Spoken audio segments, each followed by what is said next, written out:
All right, welcome. Today I will be answering different questions with regards to saving your marriage as a Christian. This is one of those videos where I read questions and answer them for you live. So if you have a question that you would like me to answer, all you have to do is send it in by email or post it in one of the comments on any of my videos, and I would respond to you live. So first question I'm going to be answering today, it's a long one. I'm going to read it out. It says, why are our spouses so mean and nasty to us? So he is a person who has lost his wife to another person. So the wife moved away from the home, Christian wife, and got married to another, got into a relationship with another person, and he is fighting for his marriage. He is standing on the word of God that this is my wife and I want her back. All right. So he says, I treat her like gold. I go to her house and shovel snow. She calls me when she's sick and needs food or medication, and I'm over there serving her at the top of her hat. I encourage her and say all kinds of nice things to her, but she's downright nasty to me. At times, it seems like she's even intentionally trying to hurt me as much as she can with her words and actions. I don't really understand. Any thoughts? Yes, I have some thoughts. And the first thing I can notice here is that you are doing all these things because you want your wife back, which is a good thing. It's a beautiful thing to not just give up on your wife because she's cheated on you and because she's moved out of the house and she's with someone else. And I salute that. I celebrate your courage and your strength.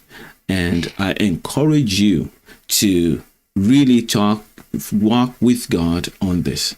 But here are my thoughts on this. Now, first thing that I know from scripture is that when your wife cheats on you and decides to get married to another, be in a relationship, adulterous relationship with another person, you have all the rights as a believer to release her from that, to release her and let her go, and you can go find another person and get married to them, and you will not have done anything wrong.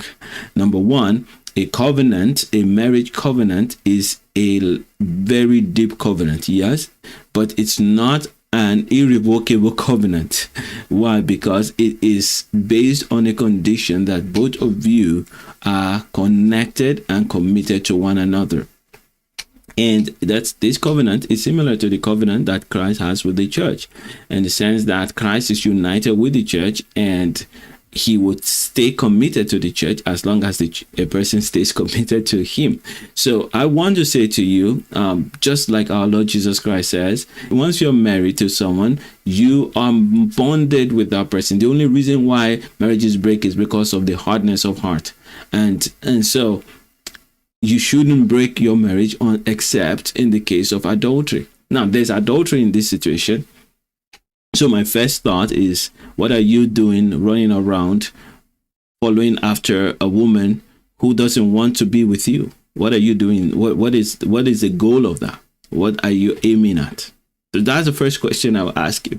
Now, I'm not saying that you should abandon your marriage just because your wife cheated on you and she's with another person. No, I'm not saying that. But I'm saying that the way to do it is not by running after her. The first thing you must accept and agree is that when a wife says, I don't want to be with you anymore, she has a right to do so.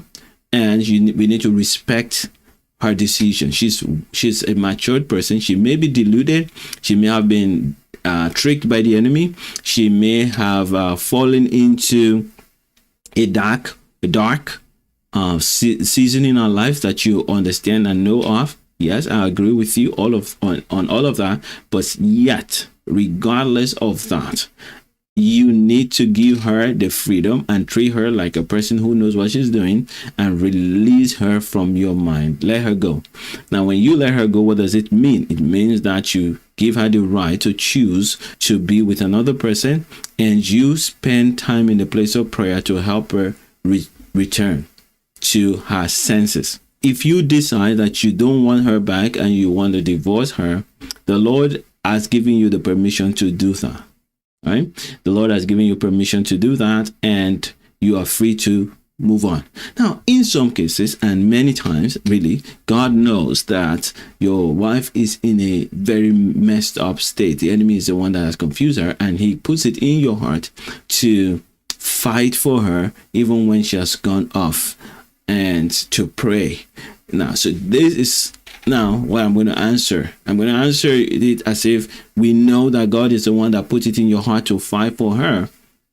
Not that you are just not, you are confused by scriptures, or you are just not confident enough in yourself to go after another woman. Maybe so. If that's not the problem, and the truth is that you have been told by God to stick to the marriage. Yes. Okay. In that case, then you are still doing it the wrong way. The reason why she's mean to you and you feel that she's very nasty to you is because you are cheapening. You're making yourself look like someone that is not to be respected.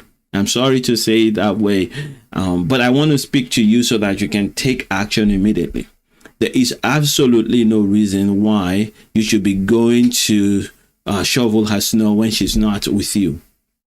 When your wife moves out of the home and she says you need space, you have to give her that space. You cannot be going there to mow a lawn or remove a snow. That's not what you ought to be doing at this time. That energy and time that you would use to do that, use it to pray for her, and use it to build yourself in the things of the Spirit. Use it to find out what is it that went wrong, and that's if anything went wrong on your end, and usually there must be. So find out where you messed up. Second question: how do you know if God is telling you to stand for your marriage? How do you know if God is telling you to stand for your marriage? This is a second question, not the same person. And the way you know that God is telling you to stand for your marriage is that each time you go to the Lord in prayer, you would sense him speaking to you the way he normally speaks to you. Now, if you've not developed your ability to hear God and sense God's direction, let's work on that before you start standing for your marriage. There's a way that you knew that God was leading you to this woman to be married to her. There's a way that you knew that God was approving of you to marry this man, or leading you to this man to be married to him. It's the same way he will speak to you if he wants you to stand for your marriage. In the case of adultery, yes? But in every other case, you don't need anything else. If someone says, if your wife or your husband walks out of the home, or is just struggling, you had a fight and they moved away from the space and traveled and stayed with their spouse, with their parents for a while, all of that doesn't say it will break the marriage. Or even if they cheated on you and they're apologetic, they say, I'm sorry, I don't know what got over me. All of that, scripture wants us to forgive and continue to fight for the marriage. So automatically the default is you stand for your marriage. That's the default. You don't need anybody to tell you to do that. You don't need God's instruction to tell you again to stand for your marriage. But in a case where there's adultery, you need God to speak to you again, because the default for adultery is divorce. Yes. The default for adultery. Now, I'm not talking of adultery where the person is repentant. I'm talking of adultery when the person says, I don't want to do this anymore. The default for that is divorce. You release them, you let them go. But if God says otherwise, then you stay. If God says otherwise, then you stay. And you can't even go if you're a man who's following God. Because when you attempt to leave, you will find God pulling you back. But you can do it wrongly. Like the first question, you can do it wrongly, where you are desperate and you're working hard to bring her back in your strength and in your flesh. that doesn't work, that backfires, and that makes you feel worse and worse. What you need to do is, if God wants you to fight for your marriage even when everything looks as if it's not going to work, what you do in that case is stand in the place of prayer. Now, if your spouse is with a partner, and you still sense, and I think God does that, it gives you that sense that this is a problem that's temporary, that they're just being foolish, and I want you to pray for them. You just sense that, the same way you sense that this is the person I should get married to, same way you sense that this is the work that God wants me to do, that same way you will sense that God is saying, don't give up on this, your wife or your husband. Fight for them, pray for them. And then you start to pray for them. But while you're praying for them, you still have to confront the sin in their life. Praying for your wife or standing for your marriage does not say that you would condone sin. It doesn't say that you condone misbehavior.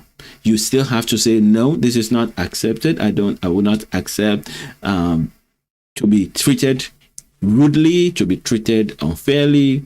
You can still say all of that and still stand for your marriage and still love and still be kind. All right. So real love requires honesty. Real love requires firmness sometimes, but kindness at all times. And so the best way to know that God wants you to stand for your marriage is to check what God is saying to your heart. But remember, the default is to fight for your marriage. You fight for it, but you don't start fighting when it's broken. Most people start to fight when the person stands for their marriage, when their wife has left the home, or when the husband is wayward and gone far from the home, and it's not just unfaithful to the marriage. And then they say, you know what, I'm going to stand for my marriage. Yeah, it's never too late to start standing. It's never too late to start standing. But when you are standing for your marriage, you also have to stand for righteousness. You also have to stand for justice. You also have to stand for the love of God that desires the best for the other person. And if you desire the best for somebody, you're not going to accept or allow or encourage them to do the wrong things. You're going to say no. All right. So I hope that helps you. All right. So I'm going to wrap it up here. But before I do, I want to leave you with some gifts. So I have a gift for you. If you want to rebuild friendship in your marriage, or you just want to know the steps that you can take to rebuild your marriage, I have a gift for you. The first one is to rebuild friendship. You need to go to my website, adesobanjo.com/friends. There is a friendship rebuilding cheat sheet that I've made for you. And that friendship rebuilding cheat sheet, it's one page. It comes with a video where I've talked about things that you need to do to rebuild friendship in your marriage. And then I put all of that on a page so that when you look at that at a glance, you can remember everything that I've taught in that video. Next, the second one is I have a masterclass that I do once a month. And if you are interested in joining me for that masterclass, I will be happy to enroll you. So you go to adesobanjo.com/masterclass, adesobanjo.com/masterclass. It's in the description of this video, and register for that masterclass. And we would have that masterclass. And once I do that once a month, it's live, and I will be able to answer your questions and show you the steps that you need to take to rebuild your marriage. Many people are claiming to stand for their marriage, but they are just doing the opposite. The exact thing that will keep that marriage broken is what they keep doing. Don't do that. Do the right things and get your marriage restored as quickly as possible. All right. So the Lord bless you, keep you, and until we meet again, continue to love like Jesus and make mega impact. Bye for now.